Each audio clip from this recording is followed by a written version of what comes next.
Hey, beach diver fans. So these days, a lot of us have plenty of extra time with the coronavirus quarantine, especially us down here in southeast Florida. The beaches are closed, the marinas are closed, the dive boats are closed, nobody's going out. It's very, very rare to have a diver who has any access at all can go out. So most of us are sitting at home. We're sheltering in place. We're staying at home as we've been ordered by the government to do, except those that have essential jobs. And we're going to spend that time as an extended surface interval where we're taking care of our gear, we're taking courses, improving our skills, whatever we can do, because one day, hopefully soon, the beaches will reopen and we'll get out there in the water and start diving again. So we're going to offer some of the clinics and workshops that we normally do in person. We're going to put them together online so that you can follow along. You can take these courses. We normally charge anywhere from $25 to $50 for these workshops and clinics, but we're going to offer them for free because right now I know a lot of divers that are out of work. And not just during this temporary period, but their jobs were eliminated or they lost their businesses because of the coronavirus. So we're going to offer these for free. This particular one is a scuba gear workshop where we're just going to focus on the maintenance of scuba gear. In some cases a little bit of repair, but nothing that serious. We offer this 2 or 3 times a year. It's very popular. The maintenance that you were given as a open water student was very basic. Rinse it off, dry it, store it properly. Not much more beyond that. We're going to certainly cover that, but we're going to do a little bit more than that in how you can take better care of your gear than you usually have been. How you can prepare your gear better going out in the dives, how you can check it afterward, do any minor repairs that might be necessary, and basically tune it up and keep it going from month to month. Depending on what your level of diving is. A lot of us dive down here 5 to 6, 7 times a week. And if the weather is good and the surf permits, we're in the water almost every day. So we're going to cover a lot of the basic topics. I'm going to start today with the tools and supplies that you need to have. Tomorrow we'll go into regulators and BCDs and tanks. We'll cover those things little by little. I've got an outline. The outline's going to be available to you. We'll put a copy of it as a PDF up on our site. You can download it. But I'm going to show you what you should have, very minimum, and we'll take it from there. All right, so tools and supplies. You don't need to have a whole lot. I don't really recommend you go out and buy specialty scuba tools. You can buy them. They're usually very expensive, but most of what you need you can get at the hardware store, or there are things that you already have around the house, like Q-tips. I mean, everybody's got Q-tips. If not, you know what they are. They're those things that they tell us not to stick them in our ear. But that little cotton swab on the end of that stick is invaluable for getting into tight places on your scuba gear. So like that little crevice inside your mask where goo gets trapped down in there, sometimes sand, you can reach down with this and wipe it right out real gently so the sand doesn't scratch the glass. It'll get into places where sand and silt and other things have lodged. So, I mean, for the expense, I think it's $2 for a box of 300. You can put these into little baggies. We'll talk about the baggies in a minute. But have them everywhere. There's no excuse not to have them. As far as the baggies are concerned, I have 2 different types of baggies most of the time. I've got sandwich bags, sandwich style bags or size. I've also got the snack size, so a little bit like this. You can get those pretty much at any store. They're really great for keeping little things like this in one place and dry. Also, if you've got screws, spare screws, snaps, caps, things like that, it'll keep them all together, so that when you put them into your dive bag or your tool kit, they're not going to roll around and get lost. Baggies are really helpful if you do need to keep something waterproof. Certainly you're not going to take it down with you on a dive, but you can put it somewhere so that it's not going to be a problem if water splashes up on it. So have those baggies. You want to have a multi-tool, so everybody knows what these are like. Multi-tools have all kinds of things on them. I don't promote one kind or another. I do have some favorites. This one's okay. It's pretty common. But like any multi-tool, it's made with the most common tools for everybody's uses. But you can almost guarantee that you're going to have a bolt or nut or some type of hose that needs to be loosened, and you don't have that one size for it. These have the most common sizes. They also have screwdrivers. They've got a few Allen wrenches on them and not much else. I would suggest before you purchase one, maybe take your gear in and try some of the hose sizes on your regulator and some of the other things to make sure that these are going to fit. Most stores generally have one or two different kinds in stock, and certainly you can order them online as well. They're only $4, $5, $6, $7, $8 for a nice one. I recommend getting stainless steel because you're going to be in a water environment, and if you're in a salt water environment, you really need stainless steel. These are okay. The one I really like most is this small one here. I don't even remember what the name of it is, but it's got a couple of specialty tools on here I really, really like. It's got a couple of the basics, a couple of Allen wrenches. It's got a Phillips head screwdriver tip. It's got a standard screwdriver tip. It's got this wonderful tool right here. You've probably never seen before, but that goes inside the handle on your valve knob. And if you've ever had a valve knob that got a little bit loose or didn't seem like it was quite turning the air off fully or opening it up properly, this goes in and it tightens the nut that's inside there. And to have that available with you, really, that's a lifesaver. It's also got a Schrader valve tool, and you can't really see it that well. Maybe I can hold it down here so you can see a little bit better. Okay, but that's invaluable. We'll talk about Schrader valves when we get into your BCD, but that's that little thing in the low pressure hose and also in the BCD inflator itself that sometimes starts to leak, and you take it to the shop. They're going to replace it. It costs you $10 or $15 for the job, but you can tighten it or replace it yourself using that tool. And two other tools I really like on here is a brass O-ring pick. The brass O-ring pick is very helpful because brass being softer than stainless steel, it's not going to scratch or mar my regulator or the valve facing on the tank when I'm trying to pick out that stubborn O-ring. And finally, it's got a hollow ground screwdriver which can be used as an adjustment on some second stages. We'll talk about that when we get to it. But multi-tools are really helpful. You can also, and this I came across some years ago, an air nozzle. If you've ever worked with air compressors, you know what this is, and you press it and it's going to blow air out, and you can use it to clean things and dry stuff off. But you can get one that will fit into the low pressure hose on your regulator, and you can make use of that extra air you've got left over in your dive cylinder. So you're ending your dive with 500 psi in there. You've got considerable air in there. If you want to dry off some of your gear or blow some sand out, you can connect this right up to your regulator, press the button, and it blows it clean. Again, you can buy them at dive shops or you can buy them online. Never, ever be caught without a toothbrush. We have toothbrushes all over the place. When you wear your toothbrush out, don't throw it out. Throw it into your dive bag. You're going to use that to clean things off, sand, silt, grit. You can use this on anything. As long as it's soft nylon and nothing more than that, it's not going to scratch the glass or scratch the metal or anything like that. And really it is good to clean out as much as you can. When you rinse your gear off afterward, get out all of the salt, all of the sand, everything you can, because the longer it sits there, the more problem it's going to cause for you. It's either going to cause corrosion, or it will get in and bind a fitting. It might bind, connect up your air hose to your inflator, or pretty much anywhere else that you need to fasten. If that binds, it's going to be a problem for you. So that toothbrush is going to come in real handy. Sometimes you might want a stiffer brush. You can go for a stiffer nylon bristle, and you can buy some of those at hardware stores. Don't buy anything that would be steel.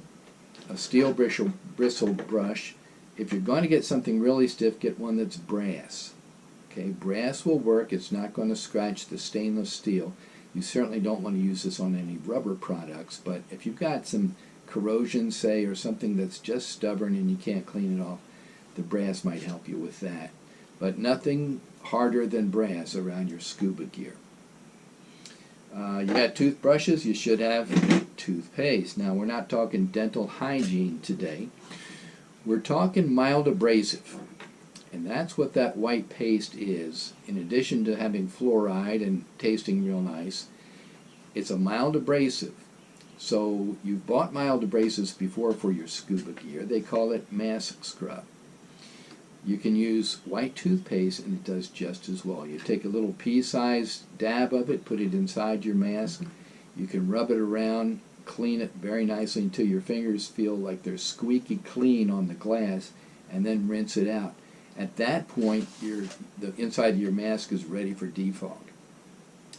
If the inside of your mask is dirty, it doesn't matter what defog you use. It's not going to keep it clear. It's going to fog back up. You got to keep it clean. That's what toothpaste will do. Toothpaste will also clean other surfaces, metal surfaces, knives, and such that might get corroded. Little mild corrosion or salt buildup. The mild abrasion that's in here will take care of that. And plus, it's minty fresh. It'll keep your gear tasting and smelling real nice. Lens cloth, when we do talk about working on our masks, you want to use a soft cloth that is used for lenses. Never ever use a paper towel or anything that might have an abrasive in it like that on the glass of your camera housing or on your mask at all. It's going to scratch it one way or another, and once you get one scratch in there, it's pretty much going to ruin it for you, because those scratches, even though you're standing on land looking through it, doesn't seem significant. When you're underwater and those scratches start to catch minute rays of glass, they're going to refract and they're going to obstruct your vision, and it's really going to be a problem at times.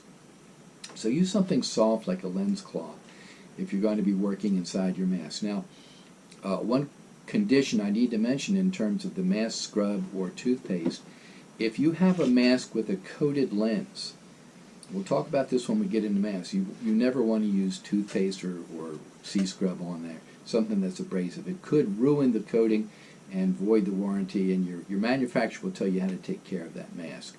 But don't use that on a coated lens. Soft cloths, microfiber, but nothing like a paper towel, because that's going to cause you problems. Silicone grease is another item that you want to have with you. You can buy it in these little tubes and tubs. They come like that, $6 or $7. Silicone grease is invaluable to have around your gear. Silicone grease can act as a lubricant and a coating. In some places where you've got surfaces that need to function smoothly, like that connection on your low pressure hose as it goes into your BCD, it seems that sand or silt or sometimes salt corrosion will get inside there and make it really hard to put on there. But if you clean it real well, use the toothpick, or the Q-tips, or whatever means, blow out the grit there, get it dry, and then put some silicone grease in there. It's going to make it go on back and forth a lot easier, and you'll have fewer incidents where you have a missed connection, where you get it on there and you go into the water and you press that button and nothing happens. Well, we know what causes that, so this will make that a little bit easier for you. The silicone doesn't have to be real expensive or really high quality. You don't want anything expensive like Crystalube or something like that that is used inside the regulators. You're not going to be putting this anywhere inside your first stage. You're never going to open up that first stage. But other connections and locations that need a little bit of lubrication, this is going to do it. Okay, you guys with mustaches, you know how hard it is on most of your masks to get a good seal on your mask. Again, we'll talk about this when we get into masks. Silicone is what you want to put right inside that mustache, and that's going to create that seal. Don't use Vaseline. If you've been using Vaseline, you'll find out that eventually Vaseline made of petroleum is going to break down the silicone in your mask skirt. So if it hasn't started already, you can probably look at the mask skirt, the part that meets right there. If you've been using Vaseline, it's going to start to degrade that. Silicone is what you want. At the very least, if you're not going to use silicone for that particular application, you can use chapstick or something organic that doesn't have that petroleum in there. Wax is okay, but nothing with petroleum or petroleum additives. O-rings. No self-respecting diver would be caught dead without at least a few spare O-rings. You can buy these little capsules in the dive shops. You can order them online for about $5. You'll get a selection of O-rings in here. Hopefully you'll get one that's the right size for your tank valve. Usually it's a .013 or .014. You'll find out which one it is. They'll have a couple of extras on there. We'll talk about those different sizes when we talk about our hoses and regulators and such.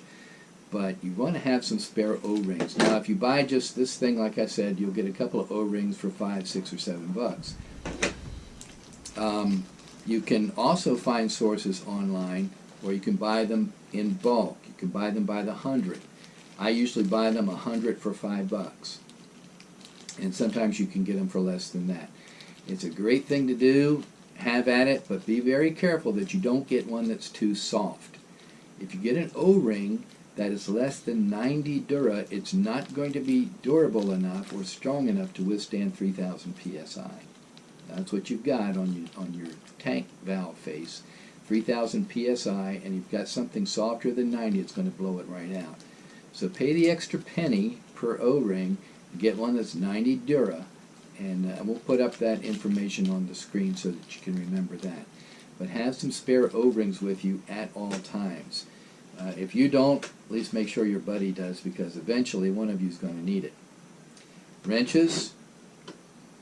Everybody should have that crescent wrench. You've got one in your car, your toolbox somewhere. I like to have two, because oftentimes you have to have turning opposing nuts. Chromed or stainless steel is going to be best, especially around a saltwater environment. If not, you're going to get a little patina of rust like this that you're going to have to put silicone on it every once in a while, or keep it oiled. That's just going to happen that way. And if you don't take care of it, it's going to seize up on you. But a crescent wrench will do. If you've got fixed wrenches, just make sure you have the right sizes. Okay, so you might want to carry 6 or 7 different sizes, according to the hoses that you've got and what you might need to work on. We didn't talk about picks yet. Back years ago, picks weren't as common in hardware stores as they are now, and if you wanted a pick like this, you had to go to your dentist and get some of the ones he was throwing out. But right now you can buy a nice set of these for $3 or $4, and they really are going to come in handy if there's little things that you have to pry out of places. Sometimes an O-ring is just not going to come out any other way than digging it out with this. I hate to do that because this is stainless steel, but I'll be very, very careful when I do. But other applications for this you'll find along the way, so it's been helpful to me to have these along pretty much on every occasion when I've been out there in the field. No self-respecting diver would be caught dead in the field without cable ties. So these do everything we need them to do. None of us carry spare line or string. When we've needed to, we've taken line off of our reels and we've used that, but why do that when you've got a 2-cent cable tie available? Buy these by the 100 for $1.99. And that way you can put things together, hold things in place. The clips that you left back home or fell off your BCD, these can take the place of it. A couple of other specialty items I've got up here. One is a wrench that you can buy. This wrench has 5 different things on there that you can use. This does everything you need on a valve, on your dive cylinder. You can get other specialty wrenches. They're not expensive. I think this one was about $12 or $13. I don't have too many specialty tools. I do have a few, but this is one I carry with me because if I'm away from the dive shop and I've got a quick repair I need to make on a tank or something like that, I need something like this around. Which I saw years ago, and I found it really handy. And it is this little device. You say, well, what the heck is that? It looks like a garden hose connection, and that's exactly what that is. That'll hook up to my garden hose. This hooks up to the inflator nipple, the power inflator nipple on my BCD inflator. So you can see where I'm going with this. You hook that up to your BCD, hook this up to the hose, turn on the hose, open up the power inflator button on your BCD, and fill up your BCD bladder with nice fresh water. Not only does that give a good rinse inside that bladder, which is very important, and again we'll talk about that when we get to BCDs, but it forces fresh water through the valve itself. That valve is one of the reasons why in open water training we practice orally inflating our BCD, because that valve can fail, and when it fails in the open position, that BCD is going to keep filling up. Not so much a problem at the surface, but 30, 40, 60 feet down, BCD keeps filling up. You're going to have to disconnect that power inflator, and then you'll only be able to orally inflate it after that. The way that you keep that power inflator button and that valve from failing, keep it flushed out. This is the best way to do that. Yes, you can replace that yourself. We'll talk about that when we get to that point. Or you can take it to the shop. They're going to replace it with labor and the parts, 15, 20 bucks for the repair. It could be more, but you can avoid that by flushing it out. You can buy these online for $6 or $7. You can make them yourself with an old power inflator that you've cut the hose in half, taken a garden hose fitting and clamped it on there, and you've got one yourself. I've made many of those in my life. This is not a tool, but it should be in your kit, spare mouthpiece. These days are talking a lot about the COVID virus and us protecting ourselves and self-protective gear. A lot of people are investing in these, especially if they're traveling using rental gear. You want to keep some barrier protection there. So that's it for the tools. We might talk about some special items when we get into the different types of gear. But this is a really basic kit. This all fits in a small box, less than the size of a shoebox. You probably have most of this stuff around the house. Anyway. Hey, so listen, next we're going to talk about regulators. We'll go into tanks after that. BCDs, weights, wetsuits. There's some things that you can do. Honestly, it's going to make your gear last much, much longer. It's going to make it work much more reliably, and I guarantee you it's going to be well worth the time. So keep tuned in to us. We're going to put this one together and get it out there real quick, and hopefully tomorrow or the next day we'll get the next one in the series out to you. So again, for you divers that are quarantined like we are and can't get into the water, make the best of this time. And very soon we'll get back out there, and I'll see you on the beach.